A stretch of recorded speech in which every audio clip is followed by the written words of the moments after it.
जुबान काबू में रखिए आप, समझे? आप दलाली करते होंगे आप। खबरदार जो मेरी इंटेग्रिटी पर सवाल उठाया है, आपको शर्म आनी चाहिए। कभी किसी पंडित को कुछ कह देते हैं, कभी किसी महिला की आबरू के साथ आप कुछ भी आपकी मर्जी में आएगा, सिर्फ ये 2-4 लाइक्स और रीट्वीट के लिए।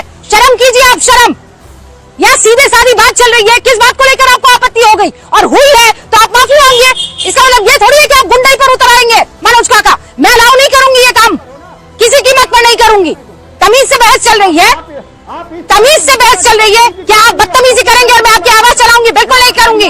आप बदतमीजी नहीं करेंगे, आप बदतमीजी नहीं करेंगे मनोज काका। खबरदार, मैं आप पर डेफेमेशन केस ठोकूंगी, याद रखिएगा। क्या मतलब है दलाली का? आप मुझे प्रूव करके बताइए, आप प्रूव करके बताइए, आप प्रूव करके बताइए, आप प्रूव करके बताइए, प्रूव करके बताइए। आपने मुझ पर जो आरोप लगाए हैं, आपको वास्ता है, आपको अपने पिता का वास्ता है, आपको अपनी माँ का वास्ता है, आपको अपने बच्चों का वास्ता है, आपको अपनी पत्नी का वास्ता है। आप प्रूव करके बताइए कि रुबिका लियाकत दलाल है। आप प्रूव करके बताइए कि रुबिका लियाकत दलाल है, बेशरम आदमी। प्रूव करके बताइए आप मुझे, आप मुझे प्रूव करके बताइए। बेशर्मी की हद है। आप मुझे पर्सनली ये बात जानते हैं, सिर्फ अपने ओछे गंदे लाइक्स और ट्वीट्स के लिए आप इस तरीके से मेरे ऊपर आरोप लगा रहे हैं। मैं आपको माफ नहीं करूंगी, किसी कीमत पर नहीं करूंगी। क्या धार्मिक उन्माद आप बुला रहे हैं? पोंगा पंडित, धार्मिक उन्माद आप फैला रहे हैं। रुकिए। नमस्कार साथियों, मैं आपका दोस्त अशफाक अहमद और आप देख रहे हैं देशभक्त चैनल। ये हमारे देश में जिस तरीके के हालात खराब होते जा रहे हैं, बस से बदतर होते जा रहे हैं। मोदी जी ने 10 साल में देश को कहां से कहां एकदम सत्यानाश कर दिया। और यहाँ गोदी मीडिया जो है वो दिखाती है मोदी मोदी मोदी मोदी। पता नहीं मोदी जी यहाँ क्या धमाका कर दिए, वहां क्या धमाका कर दिए, दिन रात ये ऐसे ही दिखाती रहती है। अब उसके अलावा जो मोदी जी का एजेंडा है, तो सबसे बड़ा एजेंडा क्या है मोदी जी का, कि ये दिखाना पूरे देश में कि हिंदू मुसलमान चलता है और हिंदू मुसलमान करके चुनाव जीता जाता है और ध्रुवीकरण करके पूरे देश में राज किया जा सकता है।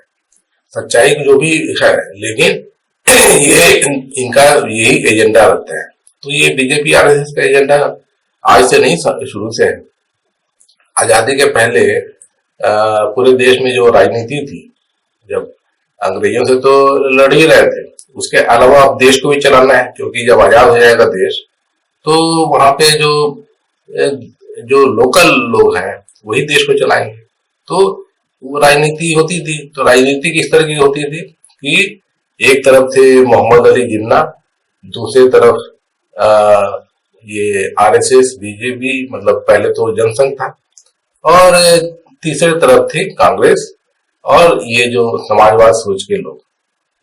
तो किसकी चलती थी? तो देखिए पूरे देश में उस समय, मतलब जब अविभाजित भारत था, जब बांग्लादेश भी जुड़ा हुआ था, पाकिस्तान भी जुड़ा हुआ था, और उस वक्त पूरे देश में 30% मुसलमान थे। मतलब मुसलमानों की अच्छी खासी आबादी थी। और इसीलिए जो ये मोहम्मद अली जिन्ना और जो मुस्लिम लीग, वो मुसलमानों की राजनीति करते थे, और दूसरी तरफ ये जनसंघ वाले हिंदुओं की करते थे। तो उसमें भी अंग्रेजों के जमाने में भी चुनाव होते थे, मतलब सूबों पर, है ना, सूबे का मुख्यमंत्री और सूबे का मंत्रिमंडल, इस तरह के लिए चुनाव होता था। और उस वक्त भी सूबों में जैसे आज के डेट में जो विधानसभा बना होता है, उस तरह का बना हुआ होता था। तो उसके चुनाव होते थे, तो उससे क्या नतीजे आते थे? तो नतीजे आते थे कि कांग्रेस और समाजवाद सोच के लोग, ये इनका बहुमत होता था और बहुत ज्यादा सीटें आती थी। और दूसरी तरफ जबकि 30% मुसलमान थे, लेकिन मुस्लिम लीग को वोट मुसलमानों के नहीं मिलते थे। उसी तरीके से अब हिंदू तो इतने ज्यादा है, तो जनसंघ को नहीं मिलते थे वोट हिंदुओं के। तो ये राजनीति पुरानी है, नई नहीं है। और ये लेकिन अपने जो राजनीति है उसी पे चले आ रहे हैं, है ना। तो मोहम्मद अली जिन्ना तो खैर अपना पाकिस्तान बना लिया अपना, है ना। लेकिन वो पाकिस्तान कितना सक्सेसफुल हुआ वो भी आप देखते हैं, क्योंकि धर्म के नाम पर अगर कोई देश चलाना चाहो तो वो नहीं चलता है ना। तो क्या चलता है? तो चलता है वो चीज है जो आज के जमाने में जो डेमोक्रेसी कहा जाता है, लोकतंत्र कहा जाता है, वो चलता है। तो वो लोकतंत्र जो होता है तो सही मायनों में किस तरीके का होना चाहिए, जहां पर समानता का अधिकार हो, वोट का अधिकार हो, बोलने की आजादी का अधिकार हो, और तमाम तरह के जो अधिकार जनता को मिलने चाहिए, वो होना चाहिए। तो वो तो जो ऐसा जो सोच था, किसका सोच था? तो कांग्रेस पार्टी और समाजवाद सोच के लोगों की ऐसा सोच था, है ना। इसीलिए जब देश आजाद हुआ तो चूंकि कांग्रेस ही बहुत लोकप्रिय थी तो उन्हीं की सरकार बनी, और चुनाव तो खैर 1991 में 51 में हुए, और जब चुनाव हुए तो उसमें भी देखिए तो कांग्रेस पार्टी हारेगा थी। जनसंघ का कुछ कहीं नामो निशान नहीं थी, सिर्फ 3% वोट आते थे, है ना। तो ये जो स्थिति थी तो वो वैसी चलती आ रही थी। बाद में 1980 में बीजेपी बनी तो उनकी भी वही हालत थी। तो अब राजनीति चमकाने के लिए इन्होंने क्या चाल चला कि चूंकि ये मनुवादी लोग थे तो ये थे, जैसे टिकट देना होता था तो सिर्फ सवर्ण जाति के लोगों को टिकट देते थे, इसीलिए सिर्फ सवर्ण जाति के कुछ लोगों के वोट मिलते थे, बाकी लोग इनको वोट नहीं देते। तो जब बीजेपी बनी तो इन्होंने अपना ये स्टैंड बदला कि अगर हमको सत्ता पाना है तो मजबूरी में ही सही हमको जो पिछड़े समाज के लोगों को भी, के नेताओं को भी टिकट देना पड़ेगा, तभी जाके इनको वोट मिलेंगे। तो ये इन्होंने जो पिछड़े समाज के जाति के लोगों को टिकट देना चालू किया 1980 के बाद। तो धीरे धीरे करके इनकी स्थिति सुधरी और इनको ज्यादा वोट मिलने लगे, है ना। लेकिन राजनीति वही पुरानी कि हिंदू मुसलमान करना। तो हिंदू मुसलमान करने से क्या हो जाता है कुछ उनका, जो अब सोचिए कि जो जिसको सरकार चलाना है, तो सरकार चलाना है तो उसको देश की अर्थव्यवस्था संभालनी है ना, देश में रोजगार पैदा करना है, देश में महंगाई जो है वो नहीं होना चाहिए, देश में तरक्की के मार्ग निश्चित करने पड़ेंगे, लोगों की तरक्की हो पाए, है ना। तो ये सब चीजें होना चाहिए। तो जो पार्टी ये सब चीज सोचेगी वही राज कर पाएगी, और जो पार्टी अगर वो हिंदू मुसलमान करने पे तुली हुई है तो वो कहां से ये सब कर पाएगी। उनका तो दिमाग में सिर्फ यही है कि हिंदू मुसलमान करो, है ना। एक साथ तो विकास और हिंदू मुसलमान नहीं चल सकता ना। देख लीजिए मोदी जी का 10 साल प्रचंड बहुमत होने के बावजूद अब वो क्या है, जो भी कानून बनाना चाहे वो संसद में बना सकते हैं, उनका तो प्रचंड बहुमत है ना। तो जो भी अगर जनता के भलाई के कानून बनाने होते तो कोई दिक्कत नहीं उनको, लेकिन ये काम उनको करना नहीं है। तो कानून आप देखिए कैसे बनाते हैं, ट्रिपल तलाक, 370, काले कानून, वन नेशन वन इलेक्शन, तो धर्मांतरण, तो फिर लव जिहाद, उसके बाद में ये जो मंदिर मस्जिद का खेल होता है, प्लेसेस ऑफ वर्शिप एक्ट जो कांग्रेस ने बनाया था उसको, उसके धज्जियां उड़ाना। तो ये सब काम इनका चलता है ना, जनता के भलाई के काम नहीं चलता है। तो अब क्या होता है कि जब देश की हालत खराब होती है, जनता की हालत खराब होती है, तो फिर जो सरकार चलाने के लिए रेवेन्यू आना चाहिए, जो टैक्स से आता है, तो वो भी, उसमें भी भारी कमी होती है ना। तो कांग्रेस के जमाने में जैसे कि जो मिडिल क्लास था, 5 करोड़ से ज्यादा लोग आ गए थे, है ना, और अच्छी उनकी सैलरी होती थी तो उनको टैक्स अच्छा वहां से सरकार को मिलता था। तो 11 लाख करोड़ से ज्यादा का टैक्स पर्सनल इनकम टैक्स से सरकार के पास आता था 2014 के पहले। अब क्या हुआ है कि मोदी जी की ऐसी खराब नीतियों की वजह से मिडिल क्लास जो है वो उसमें लोग घट गए, अब लोगों के पास में इनकम घट गया है। तो जो मिडिल क्लास 5 करोड़ से ज्यादा का हो चुका था 2014 के पहले, अब मुश्किल से 2 ही करोड़ लोग बचे हैं मिडिल क्लास। तो जो पर्सनल इनकम टैक्स है वो 11 लाख करोड़ से घट के अब कितना आ गया है, 4.5 लाख करोड़। ये मोदी जी की करामात है। तो ये देश की हालत खराब हो रही है, जनता की हालत खराब हो रही है, तो दिखता है ना।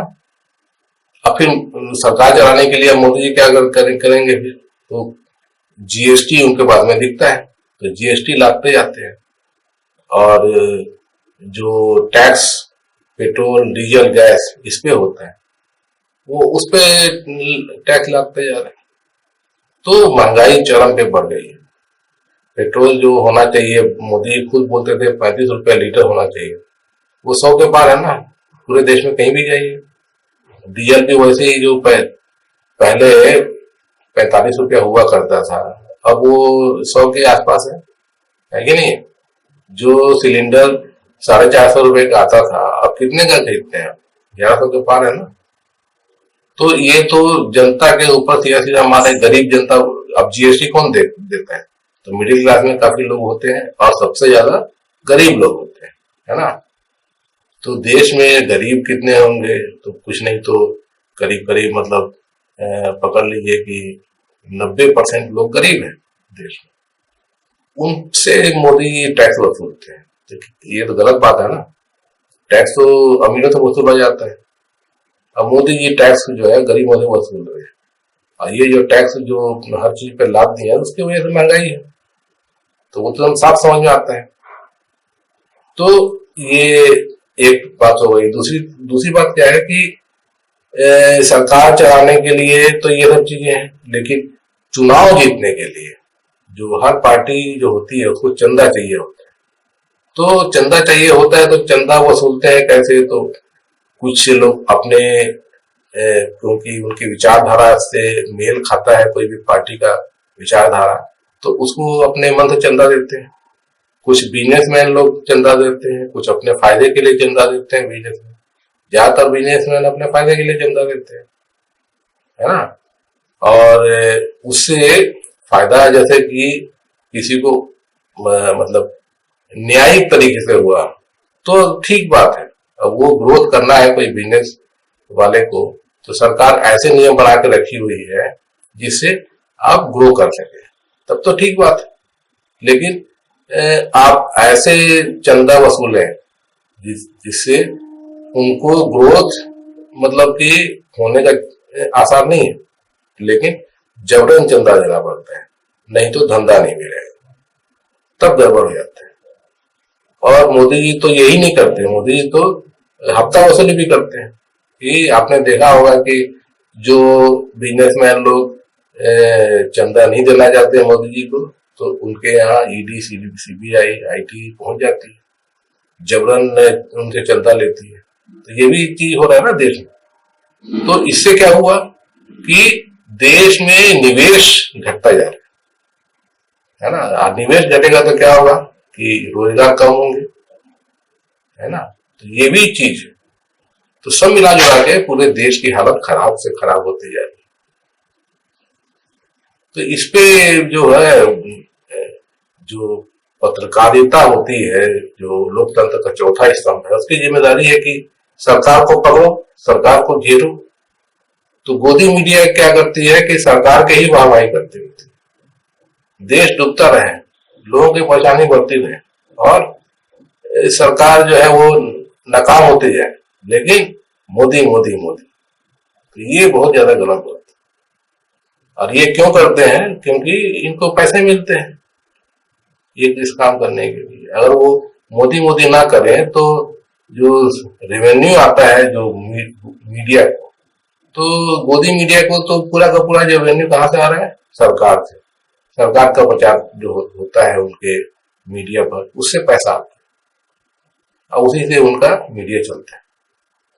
तो ये उसी पैसे के लिए ये सिर्फ मोदी मोदी करते रहते हैं। तो ये तो बहुत गलत बात है। और ये इससे देश की हालत खराब करने में गोदी मीडिया का बहुत बड़ा हाथ है। और ये इसमें आपने देखा होगा कि रूबी का लिया सबसे आगे रहती है ना, वो मोदी मोदी मोदी। तो ये इनको सुधारना चाहिए, वरना जिस तरीके का पूरे देश में लोग इनके ऊपर थूकते हैं, है ना, कि ऐसे गंदे काम करते हैं ये लोग, तो ये पैसे के लालच में वो भी ये तैयार रहते हैं कि पैसा आ रहा है, आने दो, भले ही लोग गाली बकते हैं।